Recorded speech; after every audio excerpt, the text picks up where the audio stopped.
Vous avez compris en écoutant mes émissions qu'il faut accorder beaucoup d'importance à ce qui est en amont. Les anciens, par exemple, sont en amont. Le respect des anciens, c'est le respect de ceux qui nous ont précédés et qui nous ont donné forcément des éléments qui nous ont permis d'exister. C'est une vérité de la palisse. Celui qui était avant nous a permis d'exister, parce que s'il n'avait pas été avant, on n'existerait pas. Le respect des anciens, d'une ou deux générations d'avant, c'est sacré. C'est la reconnaissance, tout simplement, de celui qui vient après par rapport à celui qui vient avant. Et plus globalement, c'est la reconnaissance de ce que j'appelle ceux qui initient. Initient veut dire ceux qui commencent, ceux qui ont lancé quelque chose. Un initiateur, on parle aussi d'initiation. Un initiateur, c'est quelqu'un qui a pris une initiative, qui a été le premier à prendre une initiative. Et les autres n'ont fait que suivre, que reprendre, que répéter. Dans notre café philo, il y a un garçon qui, quand quelqu'un donne la bonne réponse, lui, il se précipite pour la répéter quelques secondes après. C'est un peu enfantin comme comportement. Mais il est un fait que, même si je répète quelque chose une seconde après, je ne fais que répéter. Et il veut faire... Il ne s'agit pas de les dire... Ah non, moi j'ai dit en même temps. Il n'y a pas d'en même temps. Hein. Il n'y a pas d'en même temps. Il y a avant et après. Ce qu'on appelle une forme de tricherie. Dans des jeux où on pose des questions, où c'est le premier qui doit répondre. On fait croire qu'on a répondu en même temps, alors qu'en réalité, oui, quand j'emploie un mot, comme si je pose une question sur une ville, bon, ben, quelqu'un dit un mot, ou même le début d'un mot, l'autre reprend, ben, c'est trop tard. Trop tard. C'est pas lui lui, il n'a fait que reprendre. C'est pas lui qui a lancé le truc, et qui a lancé l'idée, qui a déclenché quelque chose.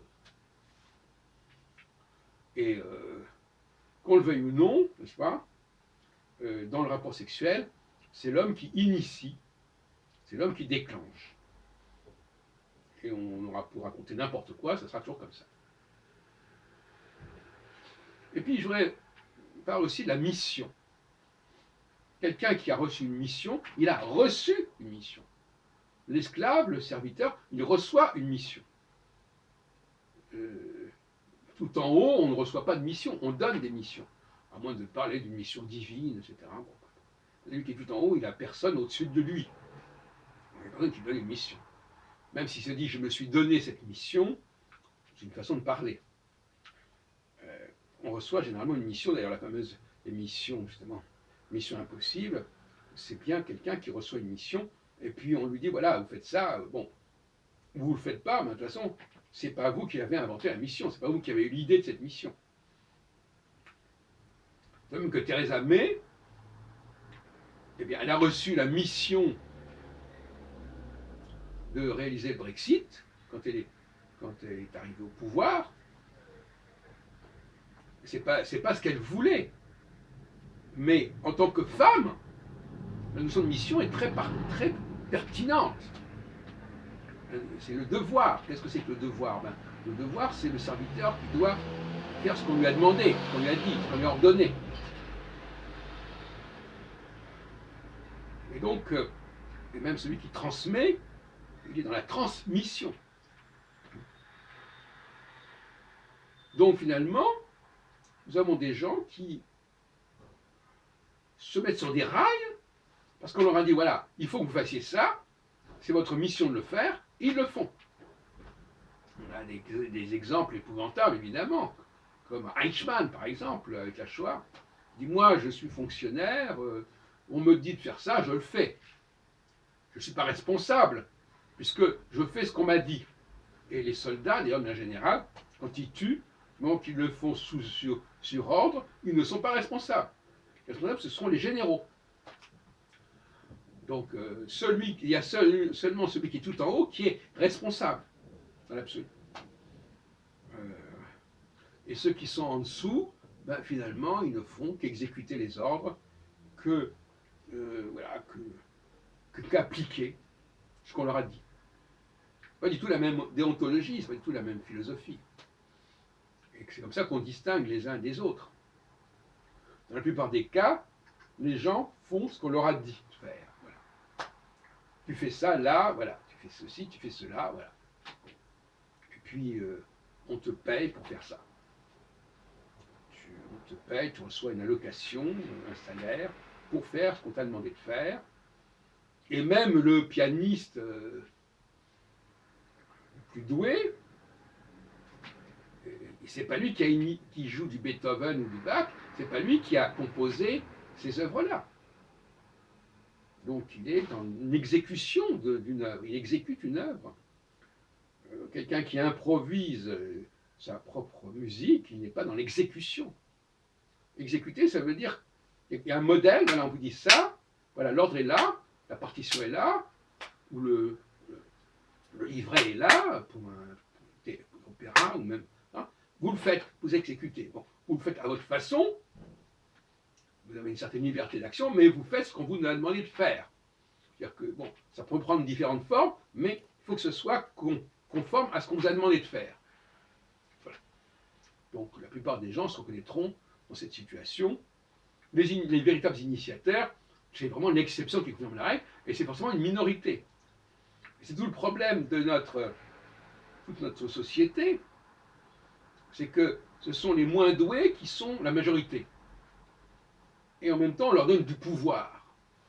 Quand le pouvoir vient d'en bas, bon, et donc par conséquent, ça peut être complètement suicidaire. Si on laissait le pouvoir à la base, l'élite serait écrasée. Hein,